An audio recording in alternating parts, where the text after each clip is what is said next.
একাদশ এবং দ্বাদশ শ্রেণীর প্রাণপ্রিয় শিক্ষার্থীবৃন্দ, তোমাদের সকলকে স্বাগত জানাচ্ছি।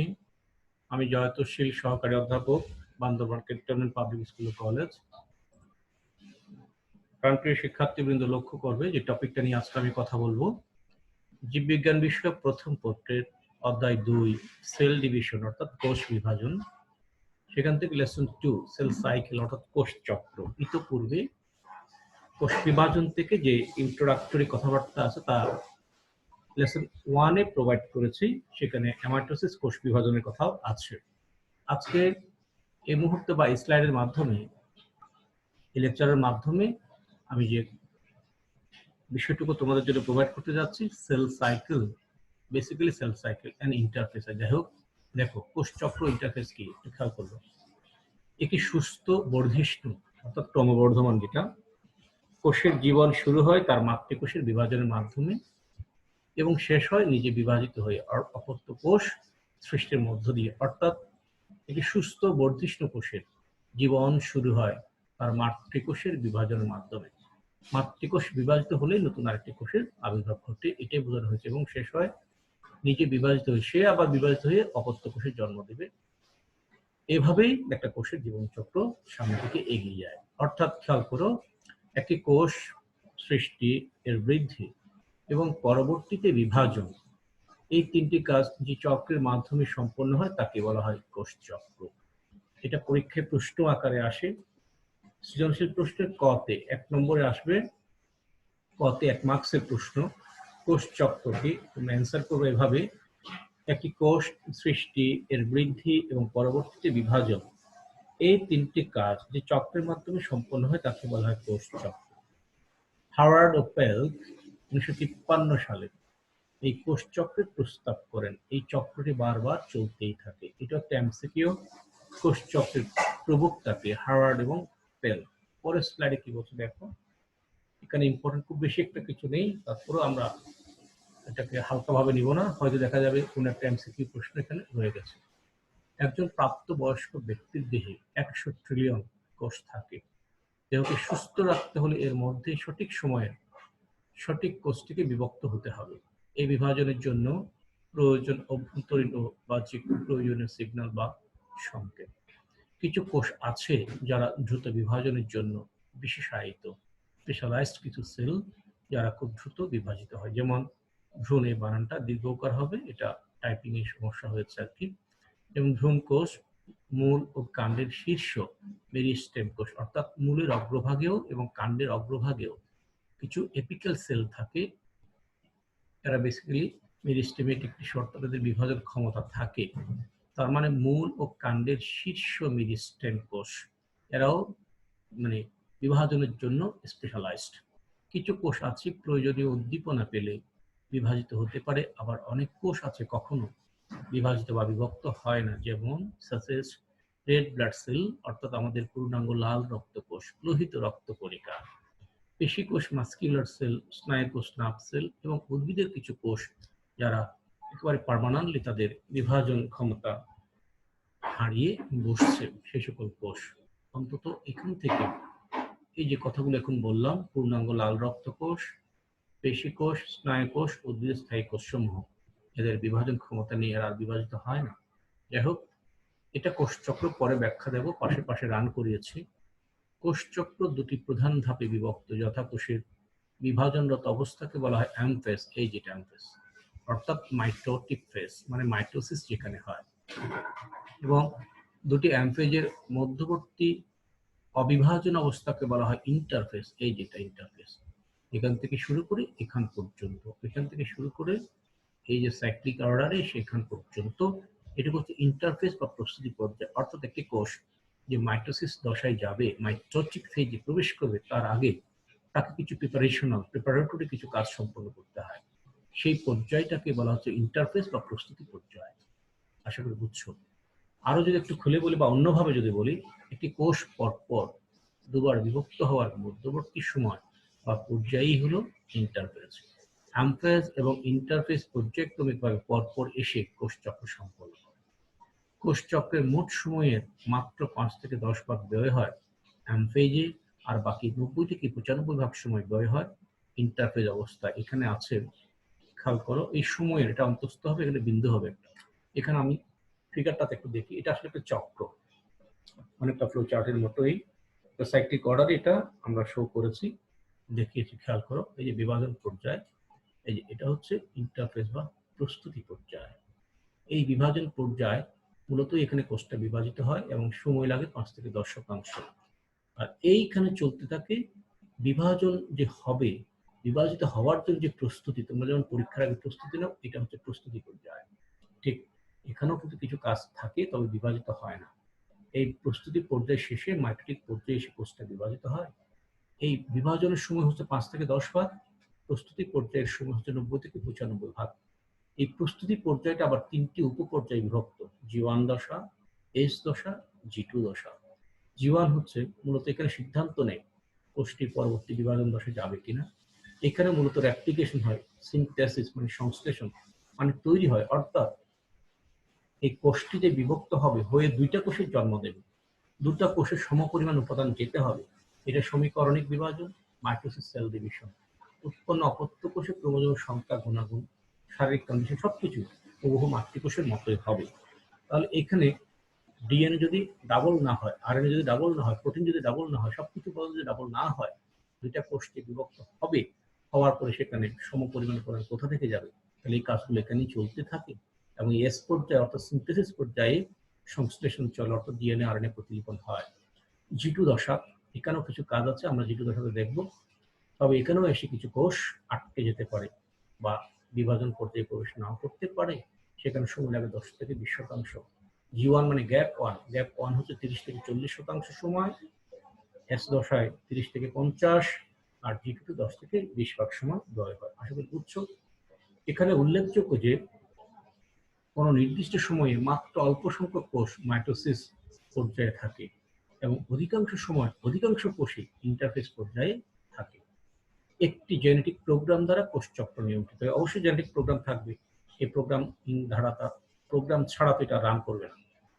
ইন্টারনাল যে স্টিমুলেশন, অভ্যন্তরীণ যে উদ্দীপনা, এটা প্রদান করে সাইক্লিন সিডিকে, সাইক্লিন ডিপেন্ডেন্ট কাইনেস, এখন এনজাইম, যৌগ, প্রোটিন ধর্মী, অবশ্যই অল এনজাইমস আর প্রোটিন। সাইক্লিন ডিপেন্ডেন্ট কাইনেস নামক যৌগ, এই যৌগ ইন্টারনাল কোষের ভেতরে উদ্দীপনাটা দেয়। বাহিরের উদ্দীপনা কারা দেয়? বিভিন্ন হরমোন এবং গ্রোথ ফ্যাক্টর। অভ্যন্তরীণ উদ্দীপনাটা দেয় সিডিকে যৌগ, আর বিভিন্ন হরমোন আছে, গ্রোথ ফ্যাক্টর আছে, যারা বাহ্যিক উদ্দীপনাটা প্রদান করে। এর ফলে কোষটা বিভাজনের অনুপ্রেরণা পায় বা অনুপ্রাণিত হয় বা বিভাজনের উদ্দীপনা লাভ করে। আমাদের দেহের কোনো স্থান কেটে গেলে রক্তের যে প্লাটিলেট অনুচক্রিকা একই গ্রোথ ফ্যাক্টর তৈরি করে। কোন স্থানে যদি কেটে যায় তখন প্লাটিলেট অনুচক্রিকা যাদেরকে বলি, এরা একটা গ্রোথ ফ্যাক্টর তৈরি করে, যার উদ্দীপনায় চারপাশে কোষ বিভাজিত হয়ে ক্ষতস্থান জোড়া লাগে। দেহের ইমিউন সিস্টেমের জন্য দরকারি কোষসমূহ বিভাজিত হওয়ার জন্য শ্বেত রক্তকণিকা একটি গ্রোথ ফ্যাক্টর তৈরি করে দেয়। বোন মেরুতে লোহিত রক্তকণিকা কোষের সংখ্যা বৃদ্ধির জন্য কিডনি এরিথ্রোপোয়েচিন নামক একটা গ্রোথ ফ্যাক্টর তৈরি করে দেয়। এটা হরমোন, এটা হরমোন, এরিথ্রোপোয়েচিন একটা হরমোন, এটা কিডনি থেকে তৈরি হয়, এরিথ্রোপোয়েচিন। যাই হোক, আশা করি এটুকু বুঝতে পেরেছো। এখন আমরা ইন্টারফেস নিয়ে কথা বলি। ইন্টারফেসটা কি? ইন্টারফেস এই যেটা, এটা আগে বারবার বলেছি আর বলবো না, জাস্ট পড়ে যায়। ইন্টারফেস অবস্থাটি বেশ দীর্ঘ। পরবর্তী বিভাজন পর্যায়টিকে সুন্দরভাবে সম্পন্ন করার জন্য ইন্টারফেস অবস্থায় নিউক্লিয়াসে বহু গুরুত্বপূর্ণ ক্রিয়া বিক্রিয়া ঘটে থাকে।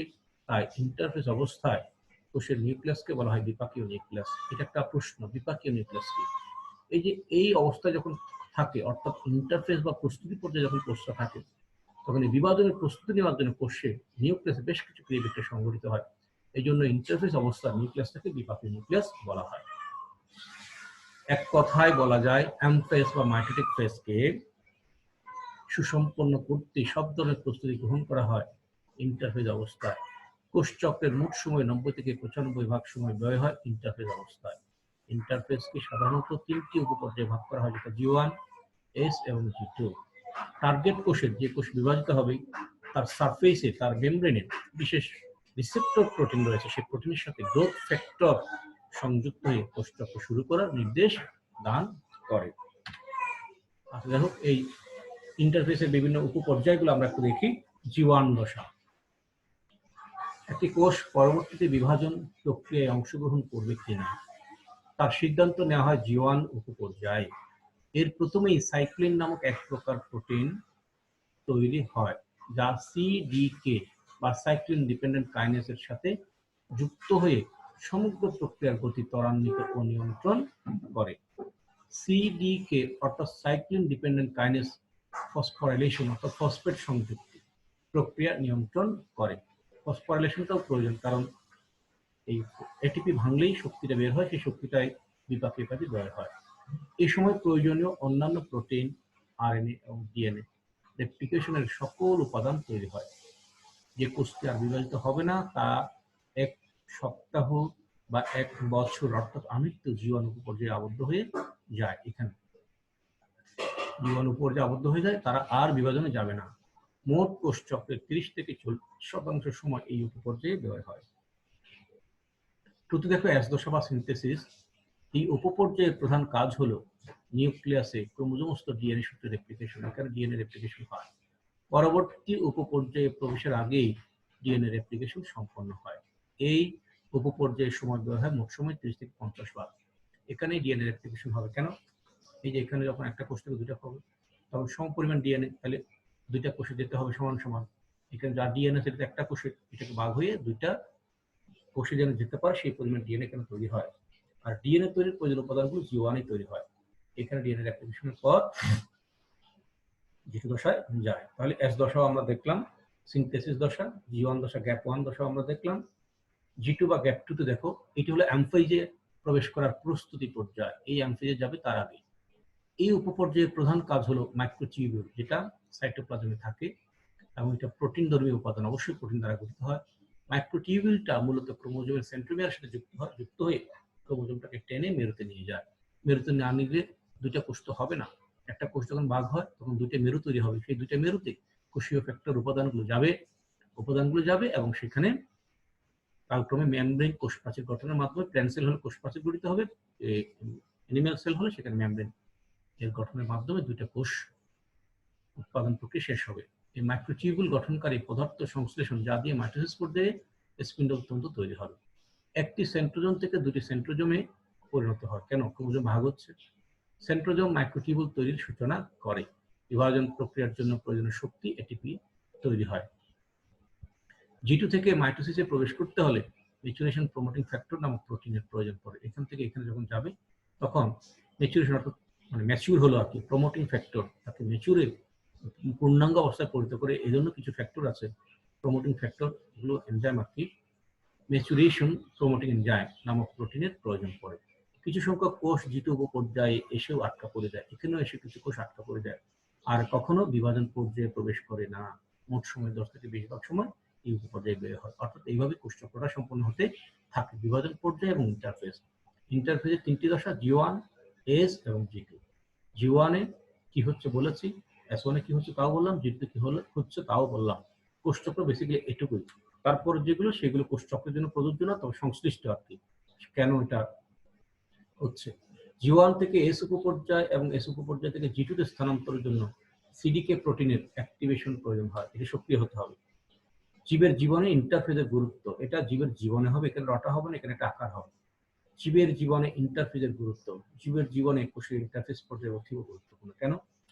কোষটি পরবর্তী কোষ বিভাজনে অংশগ্রহণ করবে কিনা তা ইন্টারফেসের প্রথম দিকেই ঠিক হয়। পরবর্তী কোষ বিভাজনের জন্য প্রোটিন, ডিএনএ, আরএনএ রেপ্লিকেশনের সকল উপাদান তৈরি হয়।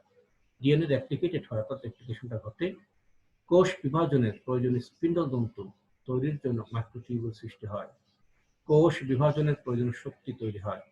ইন্টারফেস পর্যায়ে না থাকলে বিভাজন পর্যায়ে সম্পন্ন হবে না।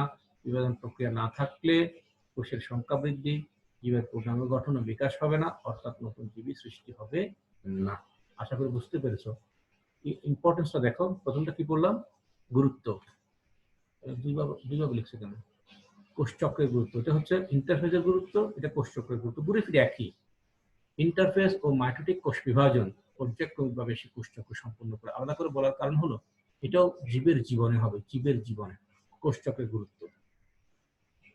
এটা কোষ চক্র আর ওটা ইন্টারফেস। ইন্টারফেসে অ্যামফেসটাও আছে, আসলে ঘুরে ফিরে এক।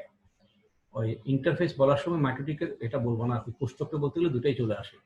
দেখো, ইন্টারফেস ও মাইটোটিক কোষ বিভাজন পর্যায়ক্রমিকভাবে এসে কোষচক্র সম্পন্ন করে। কোষচক্রের গুরুত্ব অপরিসীম বা অসীম। কোষচক্র না হলে এককোষী বা বহুকোষী কোনো জীবেরই বংশবৃদ্ধি হবে না। কোষচক্রের ইন্টারফেজের প্রস্তুতির কারণে মাইটোসিস হয়, আর মাইটোসিস বহুকোষী জীবের বৃদ্ধি ও বিকাশ ঘটায়, প্রজনন অঙ্গ তৈরি করে এবং ক্ষয়পূরণ করে। প্রতিটি জীবের স্বাভাবিক কোষচক্র ওই জীবের স্বাভাবিক বৃদ্ধি সম্পন্ন করে। অস্বাভাবিক অর্থাৎ অনিয়ন্ত্রিত কোষচক্র জীবদেহের স্বাভাবিক বৃদ্ধি ও বিকাশ ব্যাহত করে, এমনকি ক্যান্সার রোগ সৃষ্টি করে থাকে। অ্যামফেজে আসো, মাইটোটিক ফেজে। কোষচক্র G2 ফেজ থেকে মাইটোসিস বা বিভাজন পর্যায়ে প্রবেশ করে। একটি জটিল প্রক্রিয়ায় নিউক্লিয়াসের বিভাজন ও পুনর্গঠন, সাইটোপ্লাজমের নতুন দুই কোষে গমন, সেল মেমব্রেন বা উদ্ভিদ কোষে কোষ প্রাচীর গঠনের মাধ্যমে পূর্ণাঙ্গ দুটি অপত্য কোষ সৃষ্টির মধ্য দিয়ে অ্যামফেজ সমাপ্ত হয়। মনে রাখবা, কোষচক্র বললে ইন্টারফেজের কথা বলতে হবে, অ্যামফেজের কথা বলতে হবে। আমি হয়তো ওখানে বলছিলাম এতটুকু লিখলে হবে, কিন্তু না, অ্যামফেজটাও দিতে হবে। মানে ইন্টারফেজের বর্ণনা, অ্যামফেজের বর্ণনা, দুটো বর্ণনা দিতে হবে। যাই হোক, কোষচক্রের মোট সময়ের মাত্র 5 থেকে 10 ভাগ সময় দেওয়া হয় মাইটোটিক ফেজের জন্য। স্তন্যপায়ীদের কোষচক্র মাইটোটিক দশা 1 থেকে 1.5 ঘন্টা স্থায়ী হয়, 1 থেকে 1.5। এভাবেই ইন্টারফেস অর্থাৎ অ্যামফেজ ইন্টারফেস চক্রাকারে চলতে থাকে, আর এটি হচ্ছে কোষ চক্র। ইন্টারফেস এবং অ্যামফেজের মধ্যে পার্থক্যটাকে একটু খেয়াল করো। ইন্টারফেস হলো এটি কোষ বিভাজনের প্রস্তুতি দশা, বাট অ্যামফেজ হলো কোষের প্রকৃত বিভাজন দশা। Very good. ইন্টারফেজে দেখো, কোষচক্রের 90 থেকে 95 ভাগ সময় এখানে ব্যয় হয়, আর অ্যামফেজে মাত্র 5 থেকে 10 ভাগ। আর ইন্টারফেজে এ দশায় কোষীয় সংগঠনের বৃদ্ধি ও সংখ্যাগত বৃদ্ধি ঘটে, আর অ্যামফেজে কোষীয় সংগঠনের বিস্তার ও বিভাজন ঘটে। ইন্টারফেজের ক্ষেত্রে এ দশায় বংশগতি বস্তু ক্রোমাটিন হিসেবে থাকে, এ দশায় বংশগতি বস্তু ক্রোমোজোম হিসেবে থাকে। আশা করি বুঝতে পেরেছো, এখানে শেষ। যদিও ক্লাসটা আমি ফার্স্ট ইয়ারের জন্য জুমের মাধ্যমে নিয়েছি, আবারও আমি রেকর্ড করলাম, রেকর্ডেড ক্লাস তোমাদের ফার্স্ট ইয়ার সেকেন্ড ইয়ার দুটো গ্রুপে আমি প্রোভাইড করব, দেখে নিই। যাই হোক, একটা হোমওয়ার্ক দেবো, কোষচক্রের বর্ণনা দাও। এটুকুই হোমওয়ার্ক। এ পর্যন্তই। তোমরা অবশ্যই সবাই সেফ এন্ড সাউন্ড থাকবে, ভালো থাকবে, সুস্থ থাকবে, বাসায় থাকবে। Best of luck. Thank you very much. আচ্ছা, আর নয়।